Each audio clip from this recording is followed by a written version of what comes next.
एका स्त्रीनं तिथं तोंड उघडून बोललं पाहिजे किंवा मागच्या वेळी तू हे केलं मला खूप छान वाटलं, यंदा हे केलंस मला खूप छान वाटलं.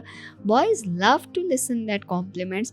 I guess it's high time men needs compliment. One good compliment ओम पुढचा सेक्स त्या कॉम्प्लिमेंटपासून सुरू. त्या पुरुषाला ती स्त्री ही मेरी बंदी हे टाईप जेव्हा वाटतं आणि ते मिठी मारतं आणि ती मिठीमध्ये त्यांनी जशी मिठी मारली तेवढ्याच इंटेन्सिटीनं ती मिठी रिव्हर्समध्ये द्यावी आणि एवढं सोपं प्रेम असतं.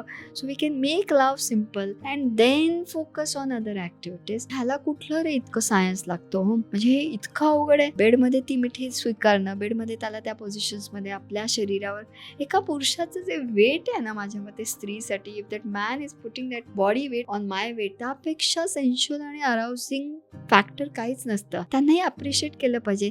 त्यांच्या एका बॉडीवर तुम्ही कमेंट करा, दाढी कशी आहे, केस कसे आहेत, कसं वाटलं, सेक्स करताना कसं वाटलं, सेक्स केल्यानंतर कसं वाटलं.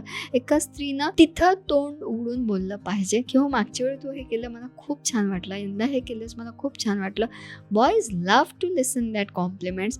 I guess it's high time men needs compliment. आणि पुरुषांनी पण ते कॉम्प्लिमेंट्स खूप छान ग्रेसफुली घ्यावे. वन गुड कॉम्प्लिमेंट ओम पुढचा सेक्स त्या कॉम्प्लिमेंटपासून सुरू. That compliment becomes an arousal point for your next sex. म्हणजे मन मोठं कॉम्प्लिमेंट केलं पाहिजे पुरुषाला. पुरुषासारखं सुंदर एका स्त्रीच्या आयुष्यात काहीच नाही ना. एक सुंदर पुरुष माझ्या आयुष्यात आहे, तो माझ्यावर प्रेम करतो, तो त्याचा अवयव माझ्या शरीराच्या आत देतोय, सुंदर आहे आणि करत राहावं, कॉम्प्लिमेंट करत राहावं, प्रेम करत राहावं. त्याला प्रेमाची भाषा म्हणूनच घ्यावं, त्याच्यात व्हरायटी आणावं and just make it simple.